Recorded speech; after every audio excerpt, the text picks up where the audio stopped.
Al cabo de 23 meses, Correa permite el retorno de Odebrecht al Ecuador, la más grande constructora de Brasil, según un procedimiento que debió haber adoptado desde el primer mes. Negociar con la ley en la mano, no sacar a patadas a una compañía extranjera, por más irregularidades que haya cometido. Si esto es una democracia, si no quiere ahuyentar más la poca inversión y si quiere corregir los problemas y no agravarlos.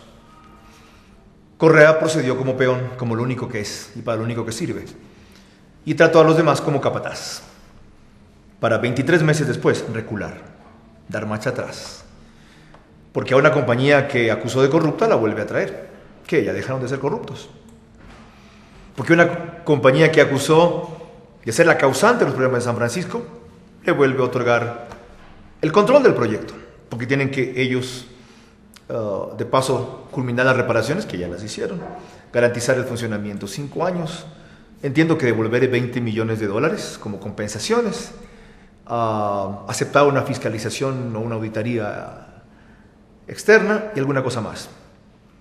El convenio de paso no ha trascendido. Si a eso se limita el acuerdo, no es cierto que Odebrecht ha sido derrotada totalmente como dice Correa. ¿Por qué entonces el Estado no persiste en el juicio a la empresa en la Cámara de Comercio de Ambato por 253 millones de dólares? ¿Por qué no insisten en reclamar 53 millones de dólares que dicen que hubo sobreprecio? ¿Por qué no les exigen que ese premio que recibieron los brasileros por terminar antes de tiempo, 13 millones de dólares, se los devuelvan? ¿Por qué no obligan a que la paralización que según ellos dicen de la obra significó pérdidas por 23 millones la restituyan? Todo lo que les piden son 20 millones de dólares, hacerse cargo con garantías, aceptar una auditoría independiente, volver a dirigir el proyecto. De paso, esa empresa cumplió con las reparaciones y por lo visto han funcionado bien, ¿ya? Tanto los cambios en las turbinas, porque se dañaron 2, como algunos desperfectos en el túnel, ya que desde entonces ese proyecto ha funcionado y no en manos de Odebrecht casi 3 años y ha generado cerca de 160 millones de dólares. Costó cerca de 300 millones de dólares. Si se ha pagado la mitad, así mismo en apenas 3 años, en 3 años más, termina de pagarse a sí mismo lo que el proyecto genera. Aún así, la actitud de Correa es saludable, extemporánea, perjudicial y todo, porque implica un reconocimiento tácito, claro, él nunca lo va a admitir, de que se equivocó, de que así no se trata a una empresa extranjera, aunque incumpla contratos, regulaciones y normas. Hay que procesarla, enjuiciarla, demostrar ante las distintas instancias su culpabilidad, entonces accionarla y exigirle, y hasta tanto no causar un doble perjuicio, como se ocasionó paralizando la obra y poniéndola en manos de quienes no la conocen tanto. Ahora, si se investiga bien, algún rato se sabrá, aunque eso ya al parecer a nadie le interesa, por qué fue que se paralizó San Francisco. No fue por algunos defectos que se encontraron en el túnel, que ciertos constructores consideran normal en esos tipos de túneles, ya que no tienen completamente revestimiento de hormigón, sino solo en ciertas partes, ¿ya? Y que si se averigua bien, en buena medida se produjeron por la irregular entrada de aguas allí, la vibración adicional en la tierra y lo que originó que se dañen las turbinas, la erupción del Sangay. Aquello depositó tal cantidad de lodo en el río que nutre el proyecto que el sedumento de erupción del Sangay, dije, gracias Rodrigo, por la erupción del Tungurahua, perdón, gracias por corregirme. Digo, aquello generó tal cantidad, que bueno que me estoy poniendo atención, disculpen que los distraiga. Vuelvo, aquello generó tal cantidad de lodo, de sedimento producto de la ceniza y la lluvia, que se puede ver, si ustedes investigan bien, fotografías en las cuales el sedimento y el lodo casi llegaba al tope del túnel, alcanzaba más allá de una persona, 2 metros y medio. Es decir, el agua comenzó a entrar con exceso de sedimento, lodo, suciedad y piedras al túnel y a pasar así por las turbinas. Quienes operaban el proyecto entonces debieron haberlo parado. Inmediatamente, no lo hicieron. ¿Quién fue? Hidropastasa. ¿Quiénes eran? Técnicos nacionales. ¿A quiénes culparon? A los constructores. Y de paso los constructores se quedaron calladitos. Aceptaron que supuestamente eran los responsables por fallas en el túnel.